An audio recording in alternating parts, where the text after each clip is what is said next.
একটু জাস্ট ৭১ টিভিতে আমি হিন্টসটা দিয়ে রাখি। প্লেয়ারদের চেক দেওয়া হয়েছে, পার্টিকুলার দুটো ফ্র্যাঞ্চাইজি। চেক দেওয়ার পর এটা ২০ তারিখের কথা বলছি আমি, ২০ তারিখের পোস্ট ডেটের চেক দেওয়া, বলা হয়েছে যে চেকগুলো জমা দিয়েন।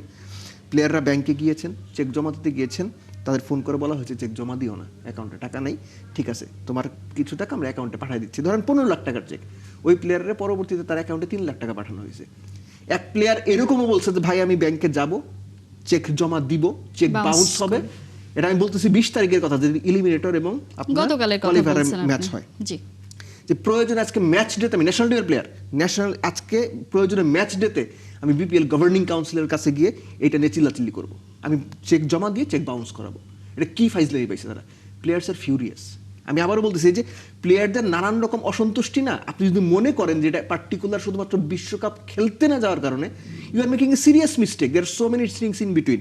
আপনার কন্ট্রাক্ট ৫০ লাখ টাকা আপনি পাইছেন এখনো পর্যন্ত, আপনার 75% পাইলেও আপনার কত টাকা পাওয়ার কথা? আপনি পাইছেন হয়তো ৮-১০ লাখ টাকা। আপনি ফ্র্যাঞ্চাইজি যারা টাকা দেওয়ার কথা তাদের ফোন দিলে আপনার তারা ফোন ধরেন না। এবং মোস্ট ইম্পর্টেন্টলি এই যে বিসিবি বলে বেড়াচ্ছে এভরিথিং ইজ কাভার্ড, ৪টা ফ্র্যাঞ্চাইজির সব কিছু টাকা পয়সা কাভার্ড। বিসিবির আমি কাগজ দেখাইতে বলবো, কাগজ দেখান আমাদের, গণমাধ্যমকে প্রকাশ করে দেন যে ফ্র্যাঞ্চাইজিগুলো আপনাদের ব্যাংক গ্যারান্টি দিছে। There is serious dispute. আমি যতটুকু জানি ব্যাংক গ্যারান্টির ক্ষেত্রে বেশিরভাগ ফ্র্যাঞ্চাইজি ১০ কোটি টাকার যে ব্যাংক গ্যারান্টি দেওয়ার কথা সেটা দেয় নাই। এবং এটার রিয়াকশনগুলো আগামী ৩, ৪, ৫, ৭ দিনের মধ্যে আপনারা দেখতে পাবেন, যখন প্লেয়াররা টাকা পাবে না। আমি বলে রাখলাম, এগুলো আসলে মনে হয় যেন পুনর্মঞ্চায়ন বলি না, প্রত্যেকটা আসরে এটা হবেই, হতেই যেন হবে। ওর আপনার সময় আছে, তাহলে আমি ছোট করে বলি।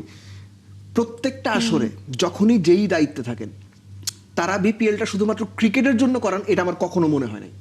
এদের নানান রকম অসৎ উদ্দেশ্য আছে, নানান রকম। এটা দেশের মানুষ কিভাবে নেবে আমি জানি না, ক্রিকেট ভক্তরা কিভাবে নেবে জানি না, বিসিবির লোকজন কিভাবে নেবে জানি না, কিন্তু এই অসৎ উদ্দেশ্যের সঙ্গে শুধুমাত্র ক্রিকেট বোর্ড সংশ্লিষ্ট মানুষই যে আছেন ব্যাপারটা কিন্তু এরকম না।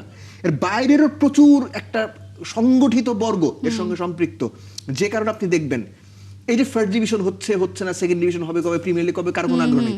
বিপিএল করার জন্য সবাই উদগ্র আগ্রহ নিয়ে অপেক্ষা করে। প্রয়োজনে ল্যাং ল্যাং করে এরা ছোটে, দৌড়ে বেড়ায়। কেন? লক লক করে এদের জিভ দিয়ে মূল পড়ে। কেন? বিপিএল কি মধু আছে এই বিপিএল এর মধ্যে, বিপিএল করতেই হবে। এই বিপিএল দিয়ে মাঠের ক্রিকেটটা আমি আবারও বলছি ভালো হয়েছে, কিন্তু যে অনিয়মের কথা আমরা শুনছি, যে সাংগঠনিক অনিয়মের কথা আমরা শুনছি, যে ফিনান্সিয়াল অনিয়মের কথা আমরা শুনছি, ফ্র্যাঞ্চাইজি দেওয়ার ক্ষেত্রে যে ধরনের নিয়মের ব্যত্যয় করা হয়েছে বলে আমরা শুনছি, এগুলো আস্তে আস্তে সামনে আসবে। এগুলো যখন সামনে আসবে আপনি দেখবেন কি ভয়াবহ চিত্র ছিল এই বিপিএল যখন ফ্র্যাঞ্চাইজিগুলো দেওয়া হয়।